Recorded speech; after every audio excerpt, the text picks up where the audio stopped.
Au début, là, quand j'ai commencé à être dans la rue, là, je m'en foutais pas à peu près. C'est très difficile. Tu es en survie. Quand tu as un pack-sac dans la rue, là, la police attend plus à l'œil que si tu es un citoyen. T'sais. On consomme, on prend pas soin de nous, fait que là, ça se voit, ça. Puis les autres sont là pour surveiller pour pas qu'on fasse de gaffe, pour pas qu'on fasse de l'abus.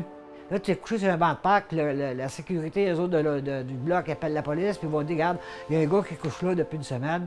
Au lieu de nous demander de quitter les lieux, bien, ils vont te coller le syndicat. Puis ils vont dire, va-t'en, je ne veux plus te revoir ici. Quand tu es en situation d'itinérance, tout le temps, tu te sens tout le temps poursuivi, puis c'est plat. Tu pognes d'étiquette, tu t'en fous. Tu pognes d'étiquette, tu t'en fous. À un moment donné, là, il vient un temps où est-ce que, en tout cas pour moi, là, il vient un temps où est-ce que je m'en foutais plus, là. Je n'étais plus capable de vivre avec ça, là. Vivre la peur de ne pas être capable de me promener, là, comme tout le monde.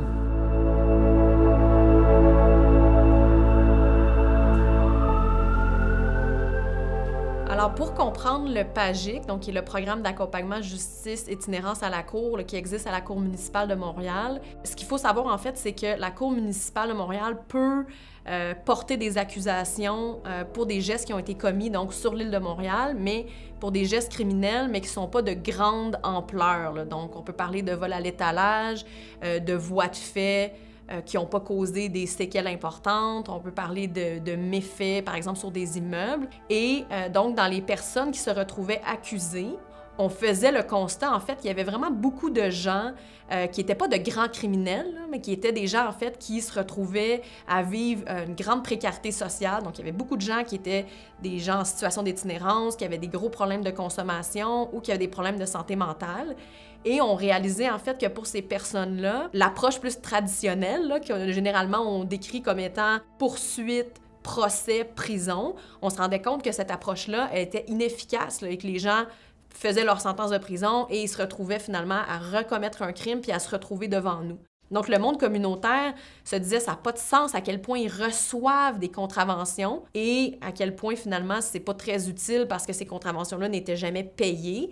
Et donc, c'est le milieu communautaire là, qui a approché la Cour en disant « mais il faut essayer de mettre en place un programme qui va inciter les gens à se sortir de la rue en échange d'une annulation de leurs dettes. » J'ai décidé d'essayer d'aller quêter. Puis j'ai été au conseil de nuit, puis là, j'ai commencé à quêter, le monde passait. J'achalais pas le monde, j'étais pas agressif, pas rien. La police est arrivée à mon ex, puis là, elle m'a dit, t'as pas le droit de quêter sur le coin. J'ai dit, OK, c'est beau, pas d'un mot. Il dit, attends une minute. Fait que là, il est sorti, il a pitonné, puis il a sorti un papier, puis j'avais un beau ticket dans les mains, tu sais. Tu sais, t'as une pièce dans ton verre, là, puis lui, il vient te donner un ticket de 75$ en plus.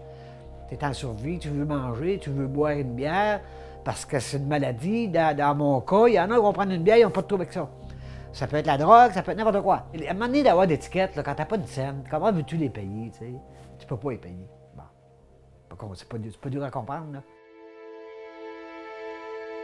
Allô, moi c'est Nina. Toi, tu me disais au téléphone qu'on t'avait déjà parlé du programme PAGIC. Donc ça, c'est pour, dans le fond, pour des personnes qui ont eu une situation d'itinérance, comme c'est ton cas, puis qui éventuellement sont déjà rendues ailleurs, sont en processus de réinsertion, etc. Donc dans un premier temps, tu as une rencontre avec le procureur, où c'est que là, il va regarder avec toi, il va te poser des questions un peu le même genre que nous, on va regarder, c'est-à-dire un peu ton historique, qu'est-ce qui s'est passé, combien de temps ça a duré ta période d'itinérance et où c'est que tu en es rendu maintenant. Évidemment, le procureur va expliquer à la personne accusée, oui, on est là, on est content de mettre l'accent sur ta réhabilitation. Donc, on va t'encourager à faire des efforts, puis nous, on va le considérer à la fin quand on va suggérer au juge une sentence. On va dire, vous devez considérer tous les efforts pour donner une sentence plus clémente. Mais on va également lui dire que nous, on considère aussi les conséquences que ça a pu avoir sur la victime et on va essayer de trouver ensemble une façon de peut-être réparer les torts causés à la victime ou réparer les torts causés à la collectivité. La première fois que j'ai rencontré la procureure, j'étais accompagné d'un intervenant de la clinique droit devant. Fait que je me disais, il ne peut pas rien arriver de grave. C'était pas comme quand je me fais arrêter, mettons, par la police. C'était vraiment différent. C'est le jour par la nuit. Là. Lui, il m'a accueilli, là, puis sans me juger, il a mis un programme en place, il me l'a expliqué comme il faut. Fait que j'ai embarqué dedans. Le deal, c'était de ne pas pogner d'autres tickets, de comprendre c'est quoi qui est bien et c'est quoi qui est mal. Puis là, tranquillement, là, ben, hop, tu fais attention, tu y penses plus. Puis plus que j'embarquais dedans, plus j'étais à l'aise. Puis plus que je prenais conscience que la vie doit être vécue autrement de ce que je faisais avant. Ça va?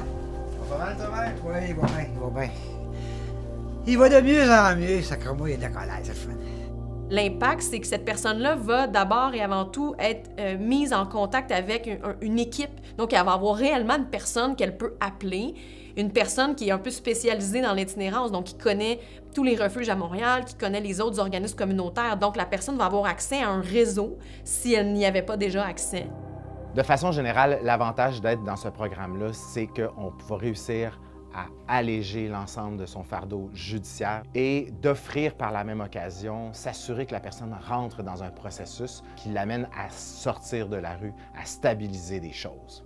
Pour le volet criminel du programme, c'est aussi un potentiel pour éviter aussi la prison si la personne commet des bris ou elle accentue sa situation judiciaire criminelle. Au niveau des constats d'infraction, au niveau des tickets, souvent les personnes accumulent plusieurs centaines, plusieurs milliers de dollars en contravention. On voit que leur situation judiciaire s'améliore, on efface cette dette-là. On ne l'effacera pas 15 fois, on va l'effacer une fois, mais ça va être une chance quand même importante de fait. Donc, on s'imagine bien qu'une personne qui est sur le point de vouloir se sortir de la rue, mais qu'elle sait que dès qu'elle va avoir un salaire ou dès qu'elle va avoir quelques biens que ce soit qui va être saisissable, elle sait éventuellement que la ville va venir vouloir récupérer l'argent de ces dettes-là. Alors souvent, il y avait des gens qui nous disaient « mais ça me sert à rien de faire ces efforts-là. De toute façon, je vais travailler tout le reste de ma vie à payer mes contraventions que j'ai reçues quand j'étais itinérant. » De se faire dire « ben cette dette-là, elle va être annulée, on va te l'enlever. Donc ça vaut la peine de faire tes efforts. Ça vaut la peine de vouloir avoir un travail, de vouloir trouver un logement, de penser retrouver ton permis de conduire. » Aujourd'hui, dans le fond, on a 2 étapes ensemble. Donc, la première étape, c'est qu'on va se rencontrer juste pour faire un petit retour sur ce qu'on s'était dit il y a quelques semaines. Puis la deuxième étape, en fait, on va aller devant le juge ensemble. Pas de stress à avoir, là, c'est moi principalement qui va parler. Je vais expliquer, en fait, brièvement ton passé, l'historique plus itinérance. Puis surtout, là, on va mettre vraiment l'emphase sur ce qui va bien aujourd'hui, la stabilité.